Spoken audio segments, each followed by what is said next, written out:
Hello friends, welcome to my channel. आज की कहानी है चाहत। अनुज वेंटिलेटर पर था। उसके घर वाले हाथ जोड़े आईसीयू के बाहर भगवान से मिन्नतें करते हुए, भगवान हमारे बच्चे को स्वस्थ करो। 2 दिन पहले ही एक्सीडेंट हुआ था उसका। ऑफिस से घर के लिए निकला ही था कि घर से कुछ दूर पहले ही तेज रफ्तार गाड़ी ने पीछे से टक्कर मार दी। ऑफिस से अनुज को देखने वालों का तांता लगा हुआ था। विशाखा भी आई थी।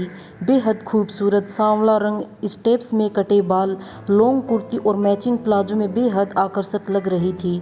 उसकी आंखों पर लगे चश्मे के पीछे छुपे आंसुओं के सैलाब को सिर्फ 3 लोग ही महसूस कर सकते थे।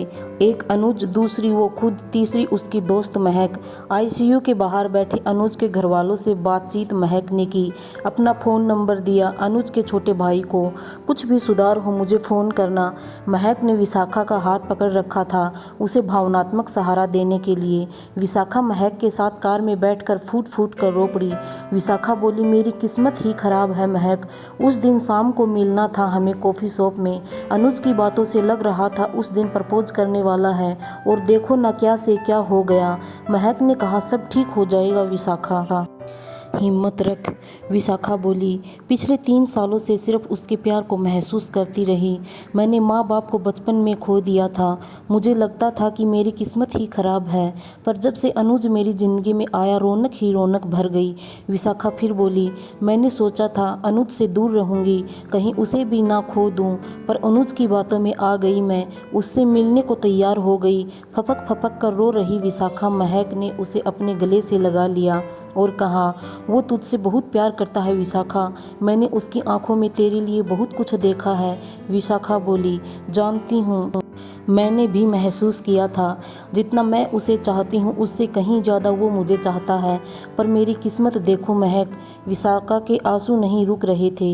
महक भी रो रही थी। महक ने कहा, डॉक्टर कह रहे हैं विशाखा कोमा से बाहर निकलते ही आधी परेशानी खत्म हो जाएगी। तू परेशान मत हो, सब ठीक हो जाएगा। विशाखा बोली, हे भगवान, मेरे प्यार में जरा सी भी सच्चाई है तो उसकी ज़िंदगी बख्श दे। जान ही लेनी है तो मेरी ले ले। महक बोली, पागल हो गई है क्या? विशाखा दोनों हाथों से अपना चेहरा ढककर बेतहाशा रोते ही जा रही थी। उसकी आंखों में अनुज का खिलखिलाता चेहरा घूम रहा था। तो कभी उसकी काली गहरी आंखें, तो कभी खामोशी से उसकी तरफ देखना और देखते ही चले जाना। विशाखा ने मन ही मन सोचा, भगवान उसे कुछ नहीं होना चाहिए। मुझे ले लो आप, कोई नहीं है मेरे आगे पीछे रोने वाला। मुझे ले लो प्लीज़, मुझे ले लो। ऑफिस के बाहर गाड़ी से उतरते ही एक अनियंत्रित ट्रक ने रौंद दिया विशाखा को। महक चीख पड़ी। विशाखा, भीड़ जमा हो गई। तभी महक का फ़ोन बजने लगा। अनुज के भाई ने किया था। महक दी, भैया कोमा से बाहर आ गए हैं।